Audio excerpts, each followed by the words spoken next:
ಎಲ್ಲ ಒಂದು SLC ವಿದ್ಯಾರ್ಥಿಗಳಿಗೆ ಟ್ರೂ ಸಿಕೋ ಎಪಿಸಿಎಲ್ ಚಾನಲ್ಗೆ ಸ್ವಾಗತ. ನಾನು ಚೇತನ್ ಸಿಕೆ.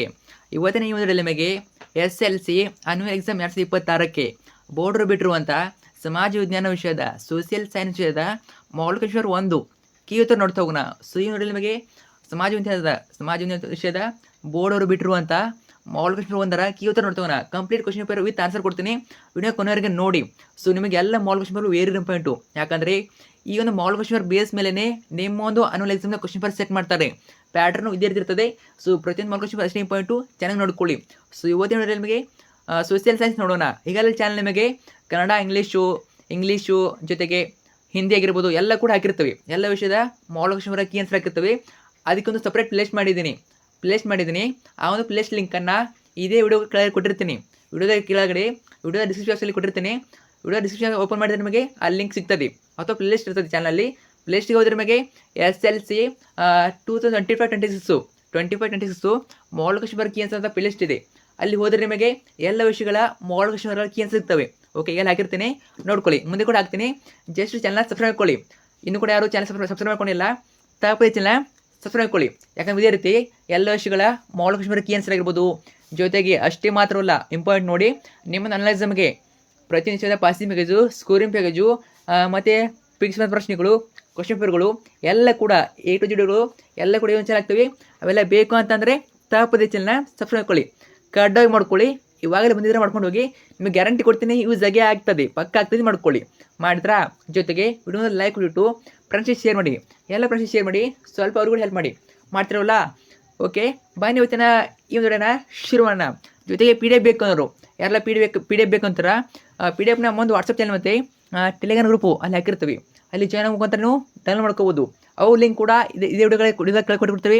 ಅಲ್ಲಿ ಹೋಗ್ಬಿಟ್ಟು ಜಾಯ್ನ್ ಆಗಿ, ವಿಡಿಯೋ ಕೆಳಗೆ ಲಿಂಕ್ ಇರ್ತವೆ, ಅದೇನು ಗ್ರೂಪಿಗೆ ಜಾಯ್ನ್ ಆಗಿ ಎಲ್ಲ PDF ಸಿಗ್ತವೆ. ನೋಡ್ತಾ ಹೋಗೋಣ.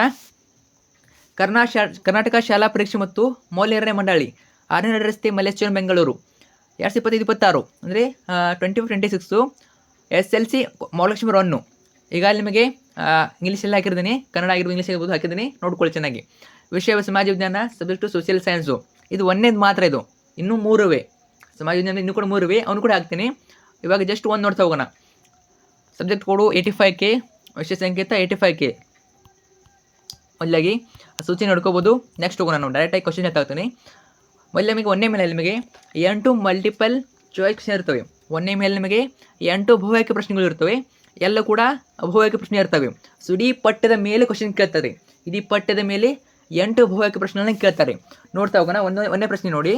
ಪ್ರಶ್ನೆಗೆ 1, ಮೈಸೂರು ಸಂಸ್ಥಾನದ ರಾಜ್ಯ ಗೀತೆ ಕಾಯೋ ಶ್ರೀಗೌರಿಯನ್ನು ರಚಿಸಿದವರು. Option A Sanchiya Honnamma, option B Shyamashastri, option C Basappa Shastri, option D Tirumalarya.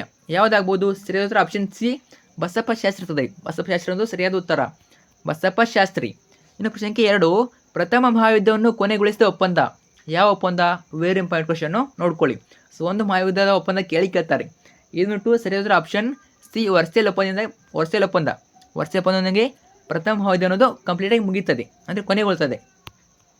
ಇನ್ನು ಪ್ರಶ್ನೆ 3, ವಿಶ್ವ ಶಾಂತಿಯನ್ನು ಕಾಪಾಡುವ ಉದ್ದೇಶದಿಂದ ಸ್ಥಾಪನೆಯಾಗಿದ್ದ ಲೀಗ್ ಆಫ್ ನೇಷನ್ಸ್ ವಿಫಲವಾಗಲು ಕಾರಣ.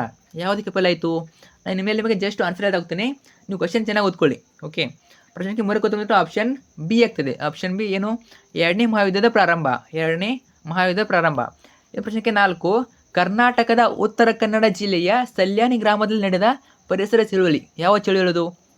ಎಲ್ಲಿ? ಕರ್ನಾಟಕದ ಉತ್ತರ ಕನ್ನಡ ಜಿಲ್ಲೆಯ ಸಲ್ಯಾನಿ ಗ್ರಾಮದಲ್ಲಿ. ಪ್ರಶ್ನೆ 4 ಉತ್ತರ ಆಪ್ಷನ್ B ಅಪ್ಪಿಕೋ ಚಳುವಳಿ ಅನ್ನೋದು ಸರಿಯಾದ ಉತ್ತರ. ಪ್ರಶ್ನೆ 5, ಭಾರತದಲ್ಲಿ ನಿರ್ಗಮನ ಮಾನ್ಸೂನ್ ಮಾರುತಗಳ ಅವಧಿ ಎಲ್ಲಿರ್ತದೆ? ಮಾರ್ಚಿಂದ ಮೇನಾ, ಜೂನ್ ಸೆಪ್ಟೆಂಬರ, ಅಕ್ಟೋಬರಿಂದ ನವೆಂಬರ, ಡಿಸೆಂಬರಿಂದ ಫೆಬ್ರವರಿ. ಯಾವುದಾಗ್ಬೋದು? ಪ್ರಶ್ನೆ 5 ಉತ್ತರ ಆಪ್ಷನ್ C ಆಗ್ತದೆ, ಅಕ್ಟೋಬರಿಂದ ನವೆಂಬರು. ಇದು ಭಾರತದಲ್ಲಿ ನಿರ್ಗಮನದ ಮಾನ್ಸೂನ್ ಮಾರುತ ಅವಧಿ ಆಗಿರ್ತದೆ, ಅಕ್ಟೋಬರಿಂದ ನವೆಂಬರು. ಓಕೆ, ಪ್ರಶ್ನೆ 5 ಉತ್ತರ ಆಪ್ಷನ್ C ಆಗಿರ್ತದೆ ನೋಡಿ. ಪ್ರಶ್ನೆ 6ಕ್ಕೆ ನೋಡೋಣ ಕ್ವಶನ್ನು. ಮಾರ್ಗಸೂಚಿ ಎಂದು ಕರೆಯಲ್ಪಡುವ ತಂತ್ರಜ್ಞಾನ. ಮಾರ್ಗಸೂಚಿ ಇದು ಬಿಟ್ಟು ಆಪ್ಷನ್ D ಆಗ್ತದೆ. GPS ಅನ್ನೋದು ಮಾರ್ಗಸೂಚಿ ಅಂತ ಕರೀತಾರೆ ತಂತ್ರಜ್ಞಾನದಲ್ಲಿ. ಪ್ರಶ್ನೆ 7, ನಮ್ಮ ಸಂವಿಧಾನದ 73ನೇ ತಿದ್ದುಪಡಿಯ ಮೂಲಕ ಸ್ಥಳೀಯ ಸರ್ಕಾರ ಪದ್ಧತಿಯಲ್ಲಿ ಜಾರಿಗೆ ತರಲಾದ ಪಂಚಾಯತ್ ರಾಜ್ ವ್ಯವಸ್ಥೆಯು ಹೊಂದಿರುವುದು. ಇದು ಸರಿಯಾದ ಉತ್ತರ ಬಂದ್ಬಿಟ್ಟು ಆಪ್ಷನ್ B 3 ಹಂತಗಳನ್ನು ಸರಿಯಾದ ಉತ್ತರ. 3 ಹಂತಗಳನ್ನು ಒಳಗೊಂಡಿರ್ತದೆ ಅದು. ಇನ್ನು ನೆಕ್ಸ್ಟು ಪ್ರಶ್ನೆ ಸಂಖ್ಯೆ 8 ಉದ್ಯಮಶೀಲತೆಯ ಆಂಗ್ಲ ಪದವಾದ ಎಂಟರ್ಪ್ರೆನರೇ ಇವು ಬಂದಿರುವುದು ಯಾವ ಭಾಷೆಯಿಂದ ಬಂದಿದೆ? ಇದು ಇಂಗ್ಲೀಷಾ, ಲ್ಯಾಟಿನ, ಜರ್ಮನ, ಫ್ರೆಂಚ? ಯಾವ್ದು ಬಂದಿರ್ಬೋದು? ಗೆಸ್ ಮಾಡಿ ನೋಡೋಣ. ಗೆಸ್ ಮಾಡಿ ಕಮೆಂಟ್ ಮಾಡಿ ನೋಡೋಣ. ನಾನು ಹೆಸರು ಹೇಳ್ತೀನಿ, ನೀವು ಕೂಡ ಕಮೆಂಟ್ ಮಾಡಿ ಯಾವ್ದು ಬಂದಿರ್ಬೋದು. ಸೊ ಸರಿಯಾದ ಆಪ್ಷನ್ ಡಿ ಆಗ್ತದೆ, ಫ್ರೆಂಚ್ ಭಾಷೆಯಿಂದ ಬಂದಿದೆ ಅದು. ಇನ್ನು ಸೆಕೆಂಡ್ ಮೇನು ಬರ್ತದೆ. ಸೆಕೆಂಡ್ ಮೇನು ಈ ಕೆಳಗಿನ ಪ್ರತಿಯೊಂದು ಪ್ರಶ್ನೆಗಳಿಗೆ ಒಂದು ಆಗಲು ತರಿಸಿ. ಒಂದಕ್ಕೆ ಪ್ರಶ್ನೆಗಳು ಟೋಟಲಾಗಿ 8 ಇರ್ತವೆ ನೋಡಿ. ಬಹುವಾಕ್ಯ ಕೂಡ 8, ಒಂದಕ್ಕೆ ಪ್ರಶ್ನೆ ಕೂಡ 8 ಇರ್ತವೆ. ಇದು ಒಂದು ಒಂದಕ್ಕೆ ಪ್ರಶ್ನೆಗಳು. ಒಂದಕ್ಕೆ ಪ್ರಶ್ನೆ ಒಂದು ಆಗ್ತದೆ, ಬರೀಬೇಕು ನೀವು. ನೋಡ್ತಾ ಹೋಗೋಣ. ಇಲ್ಲಿಂದ ನಮಗೆ ಕೀ ಆನ್ಸರ್ ಸಹಿತ ಹೇಳ್ತಾ ಹೋಗ್ತೇನೆ, ವೇಟ್ ಮಾಡಿ. ಸೊ ಇಲ್ಲಿಂದ ನಾವು ಕಂಪ್ಲೀಟ್ ಕೀ ಆನ್ಸರ್ ನೋಡ್ತಾ ಹೋಗೋಣ.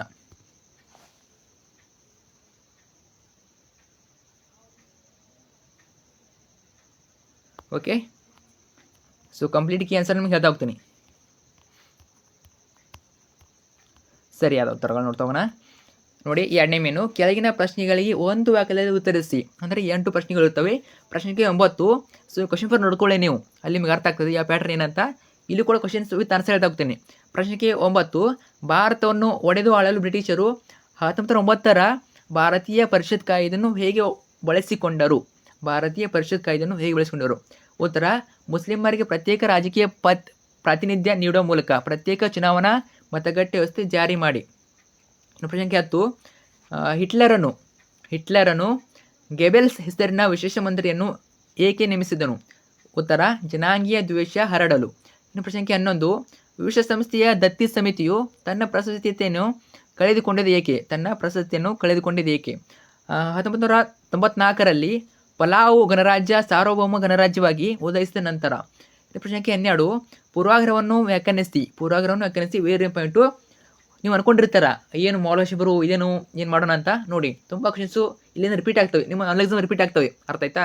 ಬರಲ್ಲ ಅಂತಲ್ಲ, ಈ 4 ಕ್ವಶನ್ ಪೇಪರಲ್ಲಿ ಕೆಲವಷ್ಟು ಕ್ವಶನ್ ಬಂದೇ ಬರ್ತವೆ. ಆಲ್ಮೋಸ್ಟ್ ನಿಮಗೆ ಪಾಸಿಂಗ್ ಮಾರ್ಕ್ಸ್ ವರೆಗೂ ಬಂದೇ ಬರ್ತವೆ. ಓಕೆ, ಅದೇ ರೀತಿ ಕ್ವಶನ್ ಕೇಳ್ತಾರೆ, ಸ್ವಲ್ಪ ಡಿಫ್ರೆಂಟ್ ಮಾಡಿ ಕೇಳ್ತಾರೆ ಅಷ್ಟೇ. ಅರ್ಥ ಆಯ್ತಾ? ಆನ್ಸರ್ ಒಂದಿರ್ತದೆ ಈ ರೀತಿ. ಪೂರ್ವಾಗ್ರಹವನ್ನು ವ್ಯಾಖ್ಯಾನಿಸಿ. ಒಬ್ಬ ವ್ಯಕ್ತಿ ಮತ್ತು ಒಂದು ಸಮೂಹದವರ ಬಗ್ಗೆ ಹೊಂದಿರಬಹುದಾದ ಪೂರ್ವ ನಿರ್ಧಾರಿತ ಮನೋಭಾವ. ತುಂಬ ಈಸಿ ಇರ್ತವೆ ಉತ್ತರಗಳು, ನೀವು ಚೆನ್ನಾಗಿ ಓದ್ಕೋಬೇಕು ಅಷ್ಟೇ, ಅರ್ಥ ಮಾಡ್ಕೋಬೇಕು. ನೀವು ಭಯಪಟ್ಟು ಮಾಡ್ಕೊಂಡ್ರೆ ಅರ್ಥ ಆಗೋದಿಲ್ಲ ಅದು. ನೀವು ಆಗ ಚೆನ್ನಾಗಿ ಓದ್ಕರ ಅದ್ರ ಬಗ್ಗೆ ಅರ್ಥ ಮಾಡ್ಕೋತೀರ, ಅವಾಗ ಮಾತ್ರ ಎಕ್ಸಾಮಲ್ಲಿ ಯಾವ ಕ್ವಶನ್ಸ್ ಬರಿಬೋದು. ನೀವು ಭಯಪಟ್ಟು ಹಾಕಿದ್ರಿ ಅದು ಒಂದಿನ ಮಾತ್ರ 2 ದಿನ ಇರ್ತದೆ. ಯಾವಾಗ ನೀವು ಅರ್ಥ ಮಾಡ್ಕೋತೀರ ಅದು ನಿಮ್ಮ ಎಕ್ಸಾಮ್ ಮುಗಿಯೋರು ನೆನಪಿರ್ತದೆ. ಸೊ ಅರ್ಥ ಮಾಡ್ಕೊಳ್ಳಿ. ಏನು ಪೂರ್ವಾಗ್ರಹ ಏನೇನು ತುಂಬ ಏನು ಓದೋ ಅವಶ್ಯಕತೆ ಇಲ್ಲ. ಏನು ಒಂದು ವ್ಯಕ್ತಿ ಅಥವಾ ಒಂದು ಸಮೂಹದ ಬಗ್ಗೆ, ಒಬ್ಬ ವ್ಯಕ್ತಿ ಅಥವಾ ಒಂದು ಸಮೂಹದ ಬಗ್ಗೆ ಹೊಂದಿರಬಹುದಾದ ಪೂರ್ವ ನಿರ್ಧಾರಿತ ಮನೋಭಾವ. ಈಗ ಒಂದು ಪಾಯಿಂಟ್ ನೆನಪಿರಲಿ ಸಾಕು. ಪೂರ್ವ ನಿರ್ಧಾರಿತ ಮನೋಭಾವ, ಈ ಪಾಯಿಂಟ್ ನೆನಪಿದ್ರೆ ನೀವು ಆನ್ಸರ್ ಬರಿಬೋದು ಈ ರೀತಿ. 13 ಪ್ರಶ್ನೆ MRPL ವಿರುದ್ಧದ ಚಳುವಳಿಯನ್ನು ಏಕೆ ಹಮ್ಮಿಕೊಳ್ಳಲಾಯಿತು? ಉತ್ತರ, ಪರಿಸರವಾದಿಗಳು ತೈಲ ಕಾರ್ಯಾಗಾರದಿಂದ ಹೊರಬರುವ ರಾಸಾಯನಿಕಗಳಿಂದ ಪರಿಸರ ನಾಶವಾಗುತ್ತದೆ ಎಂದು. ಇನ್ನು ಪ್ರಶ್ನೆ 14 ಮುಂಬೈಯನ್ನು ಭಾರತದ ಮ್ಯಾಂಚೆಸ್ಟರ್ ಎಂದು ಕರೆಯುತ್ತಾರೆ ಏಕೆ? ಮುಂಬೈಯನ್ನು ಯಾಕೆ ಕರೀತಾರೆ? ಮಹಾರಾಷ್ಟ್ರದ ಮುಂಬೈನಲ್ಲಿ ಅತಿ ಹೆಚ್ಚು ಹತ್ತಿ ಗಿರಣಿಗಳಿರುವುದರಿಂದ ಗಿರಣಿ ಯಾವ್ಯಾವಲ್ಲಿ ಅದರಿಂದ ಅದನ್ನು ಏನಂತ ಕರೀತಾರೆ? ಭಾರತದ ಮ್ಯಾಂಚೆಸ್ಟರ್ ಅಂತ ಕರೀತಾರೆ, ಮ್ಯಾಂಚೆಸ್ಟರ್. ಇನ್ನು ಪ್ರಶ್ನೆ 15 ಭಾರತೀಯ ರಿಸರ್ವ್ ಬ್ಯಾಂಕನ್ನು ಬ್ಯಾಂಕುಗಳ ಬ್ಯಾಂಕು ಎಂದು ಕರೆಯುತ್ತಾರೆ ಏಕೆ ಕರೆಯುತ್ತಾರೆ? ವೇರೆ ಪಾಯಿಂಟ್ ಕ್ವಶನ್ನು. ಭಾರತದಲ್ಲಿ ಬ್ಯಾಂಕುಗಳ ಎಲ್ಲ ಚಟುವಟಿಕೆಗಳನ್ನು ನಿಯಂತ್ರಿಸುವುದರಿಂದ ಅದನ್ನು ಬ್ಯಾಂಕುಗಳ ಬ್ಯಾಂಕು ಅಂತ ಕರೀತಾರೆ. ಅದಾಯ್ತಾ? ಇನ್ನು ಪ್ರಶ್ನೆ 16 ಕೇಂದ್ರ ಸರ್ಕಾರದ ಮುಂಗಡ ಪತ್ರವನ್ನು ಲೋಕಸಭೆಯಲ್ಲಿ ಯಾರು ಮಂಡಿಸ್ತಾರೆ? ಕೇಂದ್ರ ಹಣಕಾಸು ಮಂತ್ರಿಗಳು ಅದನ್ನು ಮಂಡಿಸ್ತಾರೆ. ನೆಕ್ಸ್ಟ್ ಹೋಗೋಣ 17 ಪ್ರಶ್ನೆ. ಓಕೆ, 17 ಪ್ರಶ್ನೆ ನೋಡಿ. ಈ ಪ್ರತಿಯೊಂದು ಪ್ರಶ್ನೆಗೂ 2 ರಿಂದ 4 ಅಂಕ ತರಿಸಿ. ಇವು ಬಂದ್ಬಿಟ್ಟು 2 ಅಂಕ ಪ್ರಶ್ನೆಗಳು ಇರ್ತವೆ. ಆ 2 ಅಂಕ ಪ್ರಶ್ನೆಗಳು ಟೋಟಲ್ ಆಗಿ ಎಷ್ಟು ಇರ್ತವೆ? 8 ಇರ್ತವೆ. ಅರ್ಥ ಆಯ್ತಾ? ಪ್ರತಿಯೊಂದಕ್ಕೂ 2 ಅಂಕ, ಟೋಟಲ್ 16 ಮಾರ್ಕ್ಸು. ಟೋಟಲ್ ಅಂದರೆ ಏನು? ಪ್ರತಿಯೊಂದಕ್ಕೂ 2 ಅಂಕ, 8 ಪ್ರಶ್ನೆ ಬರಬೇಕು. 17 ಪ್ರಶ್ನೆ ಸಾರ್ವಜನಿಕ ಆಡಳಿತದ ಉಪಯೋಗಗಳನ್ನು ಪಟ್ಟಿ ಮಾಡಿ. ಸೊ ಉತ್ತರ ಕೊಟ್ಟಿದ್ದೀನಿ, ಇವನ್ನ ಪಾಸ್ ಮಿನಿಟ್ಸ್ ಆನ್ಸರ್ ನೋಡ್ಕೊಳ್ಳಿ. ನಾನು ಪ್ರತಿಯೊಂದು ಆನ್ಸರ್ ಹೇಳಿಲ್ಲ, ಯಾಕಂದರೆ ತುಂಬಾ ಕ್ವಶನ್ ಇವೆ, ಇನ್ನೂ ಕೂಡ 80 ಮಾರ್ಕ್ಸ್ ಕ್ವಶನ್ಸ್ ಇವೆ. ಅರ್ಥ ಆಯ್ತಾ? ಅವನ್ನೆಲ್ಲ ಹೇಳಬೇಕು. ಸ್ಟೂಡಿಯೋನ ಪಾಸ್ ಬಿಟ್ಟು ಆನ್ಸರ್ ನೋಡ್ಕೊಳ್ಳಿ. ನಾನು ಜಸ್ಟ್ ಕ್ವಶನ್ಸ್ ಹೇಳ್ತಾ ಹೋಗ್ತೀನಿ. ಓಕೆ, ಸ್ಟೂಡಿಯೋನ ಪಾಸ್ ಬಿಟ್ಟು ಆನ್ಸರ್ ನೋಡ್ಕೊಳ್ಳಿ, ಅಥವಾ ಕೆಲವು ಬರೀತಾ ಇರ್ತಾರೆ, ವಿಡಿಯೋನ ಪಾಸ್ ಬಿಟ್ಟು ಎಲ್ಲವನ್ನು ಬರ್ಕೊಳ್ಳಿ. ಹೆಲ್ಪ್ ಆಗ್ತವೆ ನಿಮ್ಮ ಎಕ್ಸಾಮ್ಗೆ, ಪಕ್ಕ ಹೆಲ್ಪ್ ಆಗ್ತವೆ. ಸೊ ಏನೋ ಡೌಟೇ ಇಲ್ಲ, ಹೆಲ್ಪ್ ಆಗೇ ಆಗ್ತವೆ. ಅಥವಾ ಕ್ವಶನ್ ಕೊಟ್ಟಿರ್ತಾರೆ ನಮಗೆ 17 ಪ್ರಶ್ನೆ ಅಥವಾ ಕ್ವಶನ್ ಇದ್ದಿರ್ತದೆ. ವಿಶ್ವಸಂಸ್ಥೆಯ ಭದ್ರತಾ ಮಂಡಳಿಯ ಕಾಯಂ ಸದಸ್ಯ ರಾಷ್ಟ್ರಗಳನ್ನು ಪಟ್ಟಿ ಮಾಡಿ. ವೇರಿ ಇಂಪಾರ್ಟೆಂಟ್ ಪ್ರಶ್ನೆ ಬಂದೇ ಬರ್ತದೆ, ಕೇಳ್ತಾರೆ, ನೋಡ್ಕೊಳ್ಳಿ ಚೆನ್ನಾಗಿ. ಇನ್ನು ಪ್ರಶ್ನೆ 18 ಶಾಸನಾತ್ಮಕ ಕ್ರಮಗಳ ಹೊರತಾಗಿಯೂ ವರದಕ್ಷಿಣೆಯನ್ನು ಹೇಗೆ ನಿಯಂತ್ರಿಸಬಹುದು? ಇದು ಕೂಡ ಇಂಪಾರ್ಟೆಂಟು. ಇದಕ್ಕೂ ಕೂಡ ನಮಗೆ 10 ಕ್ವಶನ್ ಕೊಟ್ಟಿರ್ತಾರೆ. ಸಾಮಾಜಿಕ ಸ್ತರ ವಿನ್ಯಾಸವು ಹೇಗೆ ರೂಪುಗೊಂಡಿದೆ? ಇನ್ನು 19 ಪ್ರಶ್ನೆ ದತ್ತು ಮಕ್ಕಳಿಗೆ ಹಕ್ಕಿಲ್ಲ ಎಂಬ ನೀತಿಯು ಭಾರತದಲ್ಲಿ ಬ್ರಿಟಿಷ್ ಅಧಿಕಾರದ ವಿಸ್ತರಣೆಗೆ ಸಹಾಯಕವಾಯಿತು, ಸಮರ್ಥಿಸಿ. ಉತ್ತರ ಇದೆ. ವಿಡಿಯೋನ ಪಾಸ್ ಮಾಡಿಟ್ಟು ಉತ್ತರನ ನೋಡ್ಕೊಳ್ಳಿ. ನೆಕ್ಸ್ಟು ವೇಟ್ ಮಾಡಿ ಕಾಣಿಸಿ ಅನ್ಕೋತೀನಿ. ಇನ್ನು 20ನೇ ಪ್ರಶ್ನೆ, ಸ್ವಾತಂತ್ರ್ಯ ನಂತರದಲ್ಲಿ ಭಾರತವು ಎದುರಿಸಿದ ಸಮಸ್ಯೆಗಳು ಯಾವುವು? ಇದು ಕೂಡ ಇಂಪಾರ್ಟೆಂಟು. ನಂತರ 21ನೇ ಪ್ರಶ್ನೆ, ಮಳೆ ನೀರು ಕೊಯ್ಲಿನ ವಿಧಗಳಾವು? ಇಂಪಾರ್ಟೆಂಟು. 22, ಜಸ್ಟ್ ನಿಮಗೆ ಅನುಲ್ ಮಾತ್ರ ಹೇಳ್ತಾ ಇಲ್ಲ ನಾನು, ನಿಮ್ಮ ಪ್ರಿಪರೇಟರಿ ಎಕ್ಸಾಮ್ಗೆ ನಿಮ್ಮೊಂದು ಪೂರ್ವಸಿದ್ಧ ಪರೀಕ್ಷೆ ಕೂಡ ರಿಪೀಟ್ ಆಗ್ತವೆ, ಕ್ವಶನ್ಗಳು ನೋಡ್ಕೊಳ್ಳಿ. 22ನೇ ಪ್ರಶ್ನೆ, ತೋಟಗಾರಿಕೆ ಮತ್ತು ಪುಷ್ಪ ಬೇಸಾಯವು ಭಾರತೀಯ ರೈತರ ಅಭಿವೃದ್ಧಿಗೆ ಸಹಾಯ ಮಾಡಿ ಸಮರ್ಥಿಸಿ. ನೋಡ್ಕೊಳ್ಳಿ, ಕ್ವಶನ್ ಅವ್ರಿಗೆ ಕೇಳಿದ್ರೆ ನೋಡ್ಕೊಳ್ಳಿ, ಅನುಲ್ ಎಕ್ಸಾಮ್ಗಳಲ್ಲಿ ಇದೇ ಪ್ಯಾಟರ್ನಲ್ಲಿ ಕೇಳ್ತಾರೆ, ಚೆನ್ನಾಗಿ ನೋಡ್ಕೊಳ್ಳಿ. 23, ಹಸಿರು ಕ್ರಾಂತಿಯು ಹಲವಾರು ಅಂಶಗಳಿಂದ ಪ್ರಭಾವಿತವಾಗಿತ್ತು, ಸಮರ್ಥಿಸಿ. ನಂತರ 24, ಗ್ರಾಹಕರ ಸಂರಕ್ಷಣಾ ಕಾಯ್ದೆಯು ಗ್ರಾಹಕರ ಹಿತರಕ್ಷಣೆಯನ್ನು ಹೇಗೆ ಮಾಡುತ್ತದೆ? ಉತ್ತರ ಇದೆ, ವಿಡಿಯೋನ ಪಾಸ್ ಮಾಡಿಟ್ಟು ಉತ್ತರನ ನೋಡ್ಕೊಳ್ಳಿ. ಓಕೆ, ಸ್ವಲ್ಪ ಫಾಸ್ಟ್ ಆಗಿ ನೋಡ್ಕೊತೀನಿ, ಸ್ವಲ್ಪ ವಿಡಿಯೋನ ಪಾಸ್ ಬಿಟ್ಟು ನೋಡ್ಕೊಳ್ಳಿ ಆನ್ಸರ್ಗಳನ್ನು. ಓಕೆ, ಸ್ವಲ್ಪ ಫಾಸ್ಟ್ ಆಗ್ತದೆ, ಯಾಕಂದರೆ ಇನ್ನೂ ಕೂಡ ನಮಗೆ 80 ಮಾರ್ಕ್ಸನ್ನ ಕವರ್ ಮಾಡಬೇಕು. ಓಕೆ, 80 ಮಾರ್ಕ್ಸನ್ನ ಒಂದು ವಿಡಿಯೋದಲ್ಲಿ ಕವರ್ ಮಾಡಬೇಕು, ಸ್ವಲ್ಪ ಫಾಸ್ಟ್ ಆಗ್ತದೆ. ಸೊ ಅಡ್ಜಸ್ಟ್ ಮಾಡ್ಕೊಂಡು ವಿಡಿಯೋನ ಪಾಸ್ ಮಾಡ್ಕೊಂಡು ನೋಡ್ಕೊಳ್ಳಿ. ಸೊ ಬರ್ಕೊಂಡ್ರೆ ತುಂಬ ಚೆನ್ನಾಗಿರ್ತದೆ, ಬರ್ಕೊಂಡ್ರೆ ಟೈಮ್ ಇದ್ರೂ ಬರ್ಕೋಬೋದು. 24ನೇದು, ಗ್ರಾಹಕರ ಸಂರಕ್ಷಣಾ ಕಾಯ್ದೆಯು ಗ್ರಾಹಕರ ಹಿತರಕ್ಷಣೆಯನ್ನು ಹೇಗೆ ಮಾಡುತ್ತದೆ? ಇಂಪಾರ್ಟೆಂಟು. ಇನ್ನು 4ನೇದು ಮೇನು, ಈ ಕೆಳಗಿನ ಪ್ರಶ್ನೆಗಳಿಗೆ 6 ವಾಕ್ಯಗಳು ಉತ್ತರಿಸಿ. 6 ವಾಕ್ಯ ಅಥವಾ ಅಂಶಗಳು ಉತ್ತರಿಸಿ ಅಂತ ಕೇಳಿದರೆ ಇವು 3 ಅಂಕ ಪ್ರಶ್ನೆಗಳು. ಟೋಟಲಾಗಿ 9 ಇರ್ತದೆ. ಟೋಟಲ್ ಅಂದರೆ 27 ಮಾರ್ಕ್ಸು, ಪ್ರತಿಯೊಂದಕ್ಕೂ 3 ಅಂಕ. ಎಷ್ಟು ಬರಬೇಕು? 9 ಬರಬೇಕು, 3 ಅಂಕ ಪ್ರತಿಯೊಂದಕ್ಕೂ. ಓಕೆ, ನೋಡೋಣ. 25ನೇ ಪ್ರಶ್ನೆ, ಭಾರತಕ್ಕೆ ಹೊಸ ಜಲಮಾರ್ಗವನ್ನು ಕಂಡುಹಿಡಿಯಲು ಕಾರಣವಾದ ಅಂಶಗಳನ್ನು ವಿವರಿಸಿ. ವೇರ್ ಇಂಪಾಯಿಂಟು. ಪ್ರತಿಯೊಂದು ವರ್ಷದಲ್ಲಿ ಈ ಒಂದು ಕ್ವಶನ್ ಒಂದೇ ಬರ್ತದೆ, ಈ ವರ್ಷ ಕೂಡ ಬರ್ಬೋದು, ನೋಡ್ಕೊಳ್ಳಿ. ಓಕೆ, ಭಾರತಕ್ಕೆ ಹೊಸ ಜಲಮಾರ್ಗ ಕಂಡುಹಿಡಿಯಲು ಕಾರಣವಾದ ಅಂಶಗಳು. ನೆಕ್ಸ್ಟ್ 25 ಉತ್ತರ ನೋಡೋಣ. ಸೊ ಉತ್ತರ ನೋಡ್ಕೊಳ್ಳಿ, ತುಂಬಾ ಈಸಿ ಇರ್ತದೆ, ನೋಡ್ಕೊ, ಎಲ್ಲರೂ ಕೂಡ ಬರಿಬೋದು. ನಂತರ ಇನ್ನೊಂದು ಕ್ವಶನ್ನು, ಬ್ರಿಟಿಷ್ ಭೂ ಕಂದಾಯ ಪದ್ಧತಿಯಿಂದ ಭಾರತೀಯ ರೈತರ ಮೇಲಾದ ಪರಿಣಾಮ ವಿವರಿಸಿ. ಇಂಪಾರ್ಟೆಂಟು ಇದು ಕೂಡ. ನಂತರ ಆನ್ಸರ್ ನೋಡ್ಕೊಳ್ಳಿ, ವಿಡಿಯೋ ಪಾಸ್ ಮಾಡಿಟ್ಟು. 26ನೇ ಪ್ರಶ್ನೆ, ಅರಣ್ಯಗಳು ನಮಗೆ ಹಾಗೂ ಪರಿಸರಕ್ಕೆ ಅತ್ಯಂತ ಉಪಯುಕ್ತವಾಗಿವೆ ಏಕೆ? ಅರಣ್ಯಗಳು ನಮಗೆ ಹಾಗೂ ಪರಿಸರಕ್ಕೆ ಅತ್ಯಂತ ಉಪಯೋಗ ಏಕೆ ಕೊಟ್ಟಿದ್ದಾರೆ, ನೋಡ್ಕೊಳ್ಳಿ. ಇನ್ನು ಅಥವಾ ಕ್ವಶನ್ನು, ದೂರ ಸಂವೇದಿ ತಂತ್ರಜ್ಞಾನವು ಇದು ಅತ್ಯಂತ ಅವಶ್ಯಕವಾಗಿದೆ ಹೇಗೆ? ವಿಡಿಯೋನ ಪಾಸ್ ಮಾಡಿಟ್ಟು ಆನ್ಸರ್ ನೋಡ್ಕೊಳ್ಳಿ. ನಂತರ 27ನೇ ಪ್ರಶ್ನೆ, ಗ್ರಾಮೀಣ ಭಾರತದಲ್ಲಿನ ಆರ್ಥಿಕ ಪರಿಸ್ಥಿತಿಯನ್ನು ವಿವರಿಸಿ. ಆರ್ಥಿಕ ಪರಿಸ್ಥಿತಿ ಅಥವಾ ಕ್ವಶನ್ ಇರ್ತದೆ, ಕೇಂದ್ರ ಸರ್ಕಾರದ ತೆರಿಗೆಯೇತರ ಆದಾಯದ ಮೂಲಗಳನ್ನು ವಿವರಿಸಿ. ನೋಡಿ, ಇಲ್ಲಿ ಯಾವೆಲ್ಲ ಕ್ವಶನ್ಗಳಿಗೆ 10 ಕ್ವಶನ್ ಕೊಟ್ಟಿದ್ದಾರೆ, ನಿಮ್ಮೊಂದು ಅನಾಲಿಸಮ್ ಕೂಡ ಅಲ್ಲಿ 10 ಕ್ವಶನ್ ಇದ್ದೇ ಇರ್ತವೆ. ಅವ್ರು ಯಾವ ಕ್ವಶನ್ ಕೊಟ್ಟಿದ್ದಾರೆ ಅವು ಮಾತ್ರ ಮತ್ತು ನೋಡ್ಕೊಳ್ಳಿ. ಯಾವ ಕ್ವಶನ್ಗೆ 8ನೇ ಕ್ವಶನ್ಗೆ 10 ಕ್ವಶನ್ ಕೊಟ್ಟಿದ್ದಾರೆ, ಆ ಕ್ವಶನ್ಗೆ 10 ಕ್ವಶನ್ ಇದ್ದೇ ಇರ್ತದೆ. ಆಯ್ತಾ? ನಂತರ 28ನೇ ಪ್ರಶ್ನೆ, ಅಂಚೆ ಕಚೇರಿಗಳು ನಡೆಸುವ ಆರ್ಥಿಕ ವ್ಯವಹಾರಗಳಾವು? ಇನ್ನು 10 ಕ್ವಶನ್ ಕೊಟ್ಟಿದ್ದಾರೆ. ದೇಶದ ಆರ್ಥಿಕ ಅಭಿವೃದ್ಧಿಯಲ್ಲಿ ಉದ್ಯಮಿಗಳ ಪಾತ್ರವೇನು? ಇಂಪಾರ್ಟೆಂಟು. ಸೊ ನಂತರ ಎಷ್ಟನೇ ಪ್ರಶ್ನೆ ಆಯಿತು? 29ನೇ ಪ್ರಶ್ನೆ, ಉತ್ತರ ನೋಡ್ಕೊಳ್ಳಿ. ಶ್ರೀನಾರಾಯಣ ಗುರುಧರ್ಮ ಪರಿಪಾಲನಾ ಯೋಗಂ ಜಾರಿಗೆ ತಂದ ಸುಧಾರಣಾ ಕ್ರಮಗಳಾವು? ಈ ರೀತಿ ಪಾಯಿಂಟ್ಸ್ ಬರೀಬೇಕು. ನೀವು ಸಮಾಜ ಯೋಜನೆ ಆದಮೇಲೆ ಪ್ಯಾರಾಗ್ರಾಫಲ್ಲಿ ಬರೋಕ್ಕೆ ಹೋಗ್ಬೇಡಿ, ಈ ರೀತಿ ಪಾಯಿಂಟ್ಸ್ ಬರೀರಿ. ಪಾಯಿಂಟ್ಸಲ್ಲಿ ಬರೀಬೇಕು, ಆ್ಯಕ್ಚುಲಿ ಅದು ಪಾಯಿಂಟ್ಸಲ್ಲಿ ಬರೀಬೇಕು, ನಿಮಗೆ ಫುಲ್ ಮಾರ್ಕ್ಸ್ ಕೊಡ್ತಾರೆ. ಓಕೆ, ಸೊ 2 ಮಾರ್ಕ್ಸಿಗೆ ಎಷ್ಟು ಪಾಯಿಂಟು? 4 ಪಾಯಿಂಟು. 3 ಮಾರ್ಕ್ಸಿಗೆ 6 ಪಾಯಿಂಟು. 4 ಮಾರ್ಕ್ಸಿಗೆ ಎಷ್ಟು ನೋಡ್ಕೊಳ್ಳಿ ನೀವೇ. ಓಕೆ, ಸೊ ಈ ರೀತಿ 2 ಮಾರ್ಕ್ಸಿಗೆ 4 ಪಾಯಿಂಟು, 3 ಮಾರ್ಕ್ಸಿಗೆ 6 ಪಾಯಿಂಟು, ಈ ರೀತಿ ನೀವು ಬರೀಬೇಕು. 4 ಮಾರ್ಕ್ಸಿಗೆ ಎಷ್ಟಾಯಿತು? 8 ಪಾಯಿಂಟ್ ಆಯಿತು. ಅಂದರೆ 8 ಅಂದರೆ 10 ಪಾಯಿಂಟ್ ಬರೀರಿ ಸಾಕು. ಓಕೆ, ಸೊ ಅಷ್ಟೇ ಅಲ್ಲ, 2 ಮಾರ್ಕ್ಸಿಗೆ 4 ಪಾಯಿಂಟ್ ಬರಬೇಕು, 3 ಮಾರ್ಕ್ಸಿಗೆ 6 ಪಾಯಿಂಟು, ಮತ್ತು 4 ಮಾರ್ಕ್ಸಿಗೆ 8 ಪಾಯಿಂಟನ್ನು ಈ ರೀತಿ ಬರೀಬೇಕು. ಇನ್ನು 38ನೇ ಪ್ರಶ್ನೆ, 1957ರ ದಂಗೆ ವಿಫಲತೆ ಕಾರಣಗಳು ವಿವರಿಸಿ ಅಥವಾ ದಂಗೆಯನ್ನು ವಿವರಿಸಿ ಅಂತ ಕೇಳ್ಬೋದು. ಇಂಪಾರ್ಟೆಂಟು. ನಂತರ 31, ಭಾರತ ಸರ್ಕಾರವು ಭಯೋತ್ಪಾದನೆಯ ಸವಾಲನ್ನು ಹೇಗೆ ನಿಗ್ರಹಿಸುತ್ತದೆ? ಜಸ್ಟ್ ನೀವು ಪ್ರಾಕ್ಟೀಸ್ ಮಾಡ್ಕೊ ಹೋಗಬೇಡಿ, ಕ್ವಶನ್ ಯಾವ ರೀತಿ ಕೇಳಿದ್ರೆ ಅನಲೈಸ್ ಮಾಡಿ, ಬುಕ್ ತೊಗೊಳ್ಳಿ, ನೋಟ್ಸ್ ತೊಗೊಳ್ಳಿ, ಅದು ನೋಡ್ಕೊಂಡ್ಬಿಟ್ಟು ನಾವು ಕ್ವಶನನ್ನು ನೋಡ್ಕೊಳ್ಳಿ. ಈ ಪಾಠದಿಂದ, ಈ ಪದ್ಯದಿಂದ, ಪದ್ಯ ಅಲ್ಲ, ಪದ್ಯ ನಿಮಗೆ ಕನ್ನಡದಲ್ಲೆಲ್ಲ ಬರ್ತವೆ, ಇಂಗ್ಲೀಷ್ನಲ್ಲಿ. ಇಲ್ಲಿ ನಿಮಗೆ ಸಮಾಜ ವಿಜ್ಞಾನದಲ್ಲಿ ಯಾವ ಭಾಗದಿಂದ ಯಾವ ರೀತಿ ಕ್ವಶನ್ ಕೇಳಿದರೆ ನೋಡ್ಕೊಳ್ಳಿ. ಓಕೆ, ಯಾವ ಪಾಠದಿಂದ, ಯಾವ ಅಧ್ಯಾಯದಿಂದ ಯಾವ ಕ್ವಶನ್ ಕೇಳಿದರೆ ಅದನ್ನ ನೋಡ್ಕೋಬೇಕು. 32ನೇ ಪ್ರಶ್ನೆ, ಸಂಘಟಿತ ವಲಯಗಳ ಕೆಲಸಗಾರರು ಮತ್ತು ಅಸಂಘಟಿತ ವಲಯದ ಕೆಲಸಗಾರ ನಡುವೆ ವ್ಯತ್ಯಾಸ ತಿಳಿಸಿ. ಕೇಳ್ತಾರೆ ವ್ಯತ್ಯಾಸನ, ಖಂಡಿತ ಕೇಳ್ತಾರೆ ಒಂದು ವ್ಯತ್ಯಾಸ. ಅದು ಯಾವ ಮೇನ್ ಮೂಲಕ ಕೇಳ್ಬೋದು, ಆಯ್ತಾ? ಒಂದೇ ಅಂತ ಕೇಳೋಕ್ಕಲ್ಲ, ಅವರಿಷ್ಟ, ಹೆಚ್ಚು ಕೇಳ್ಬೋದು, 4 ಕೇಳ್ಬೋದು, 5 ಕೇಳ್ಬೋದು, ಅಥವಾ ಒಂದೇ ಕೇಳ್ಬೋದು, ಒಟ್ಟಿನಲ್ಲಿ ಕೇಳ್ತಾರೆ, ನೋಡ್ಕೊಳ್ಳಿ. ಸಂಘಟಿತ ಕೆಲಸಗಾರರು, ಅಸಂಘಟಿತ ಕೆಲಸಗಾರರು. ನಂತರ 33, ಭೂಕುಸಿತಕ್ಕೆ ಕಾರಣಗಳು. ಇಂಪಾರ್ಟೆಂಟು. ನಂತರ 5ನೇ ಮೇನು, ಈ ಕೆಳಗಿನ ಪ್ರಶ್ನೆಗಳಿಗೆ 8 ವಾಕ್ಯಗಳು ಉತ್ತರಿಸಿ. ಇವು 4 ಅಂಕ ಪ್ರಶ್ನೆಗಳು. ಎಷ್ಟು ಇರ್ತವೆ? 4 ಇರ್ತವೆ. ಟೋಟಲ್ 16 ಮಾರ್ಕ್ಸು, ಪ್ರತಿಯೊಂದಕ್ಕೂ 4 ಅಂಕ. ಎಷ್ಟು ಇರ್ತವೆ? 4 ಇರ್ತವೆ. 34ನೇ ಪ್ರಶ್ನೆ, ಭಾರತದ ಸ್ವಾತಂತ್ರ್ಯ ಹೋರಾಟದಲ್ಲಿ ಬುಡಕಟ್ಟು ದಂಗೆಗಳ ಪಾತ್ರವನ್ನು ವಿವರಿಸಿ. ಉತ್ತರ ಇದೆ, ವಿಡಿಯೋನ ಪಾಸ್ ಮಾಡಿ ಉತ್ತರ ನೋಡ್ಕೊಳ್ಳಿ.